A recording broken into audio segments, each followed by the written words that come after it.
नमस्ते। कक्षा 10 कृतिका के प्रश्नोत्तर। हमारी आज़ादी की लड़ाई में समाज के उपेक्षित माने जाने वाले वर्ग का योगदान भी कम नहीं रहा। इस कहानी में ऐसे लोगों के योगदान को लेखक ने किस प्रकार उभारा है। देश की आज़ादी की लड़ाई में समाज के हर वर्ग का महत्वपूर्ण योगदान रहा। सब लोगों ने तन मन धन से सहायता की थी। प्रस्तुत पाठ में वर्णित घटना में ये लिखा गया कि देशभक्तों की अपील पर नगर में पूर्ण रूप से हड़ताल रहा। यहाँ तक कि खोमचे वालों ने भी उस दिन फेरी नहीं लगाई।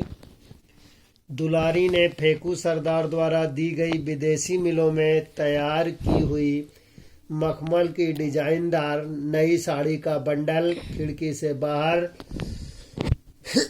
नीचे फैली हुई चादर पर फेंक दिया। विदेशी वस्त्रों का संग्रह कर जलाने वाले दल के 4 व्यक्तियों ने चादर पकड़े थे। इस तरह वह जुलूस विदेशी वस्त्रों का बहिष्कार कर रहे थे। दुलारी ने भी इसका पूर्ण रूप से बहिष्कार किया। कजली गायक के रूप में मशहूर टुन्नू की हत्या का एक जुलूस के दौरान कर दी गई थी। प्रश्न नंबर 2। कठोर हृदय समझी जाने वाली दुलारी टुन्नू की मृत्यु पर क्यों विचलित हो उठी। कठोर हृदय समझी जाने वाली दुलारी टुन्नू की मृत्यु पर इसलिए विचलित हो उठी क्योंकि वास्तव में वह टुन्नू से प्यार करती थी तथा उसकी भावनाओं का सम्मान करती थी। झिंगुर द्वारा टुन्नू की हत्या का समाचार सुनाने पर उसकी आंखों में बादलों की तरह बरसने लगीं।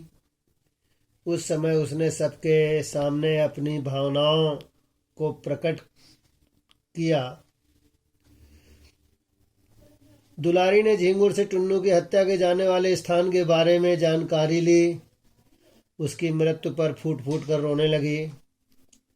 जमदार अली सगीर ने उसे उसी जगह पर नाचने गाने के लिए मजबूर किया। उसकी आंखों में आंसू थे। उसकी नज़र उसी स्थान पर जमी थी जहां अली सगीर ने बूट से ठोकर मारकर टुन्नू की हत्या कर दी। अगला प्रश्न है, कजली दंगल जैसी गतिविधियों का आयोजन क्यों हुआ करता था। कुछ और परंपरागत लोक आयोजनों का उल्लेख है। उत्तर है, कजली दंगल जैसी गतिविधियों का आयोजन मनोरंजन के लिए हुआ करता था। भादों में तीजा के अवसर पर गाए गए लोग दंगल बनाते थे तथा प्रत्येक दंगल में एक मशहूर कजली गायक खड़े होते थे। हर बोल पर टुक्कड़ पर चोट मारकर जीत का इशारा किया जाता था। इस गायकी में सवाल जवाब करना एक महत्वपूर्ण अंग होता था।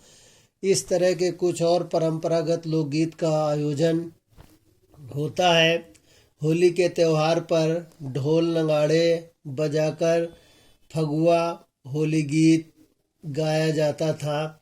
सावन में झूले की गीत गाया जाता था। इसके अतिरिक्त वर्षा ऋतु में आल्हा गीत व शिव विवाह गीत गाने की परंपरा थी।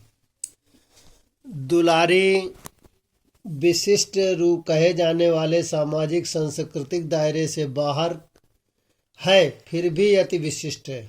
इस कथन पर विचार बताइए। दुलारी बाई एक नाचने गाने वाली महिला है।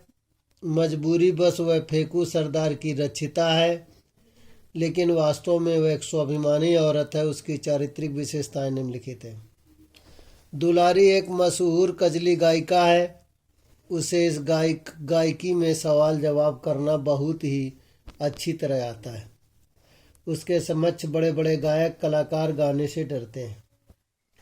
वह एक साहसी व बलवान औरत है। प्रतिदिन वह नियमित व्यायाम करती है एवं पौष्टिक आहार लेती है, जिसके बल पर फेकू सरदार को झाड़ू से अच्छी तरह मरम्मत करती है। दुलारी एक स्वाभिमानी महिला है। वह अपनी सुरक्षा करना अच्छी तरह जानती है। वह अपने ऊपर लांछन लगने नहीं देती। वह बिट्टो के दोषारोपण पर क्रोधित हो जाती है। फेकू सरदार की पिटाई भी करती है। दुलारी टुन्नू की भावनाओं को भली बात समझती है। इस तरह प्रश्नोत्तर विद्यार्थी पूर्ण रूप से पढ़ेंगे।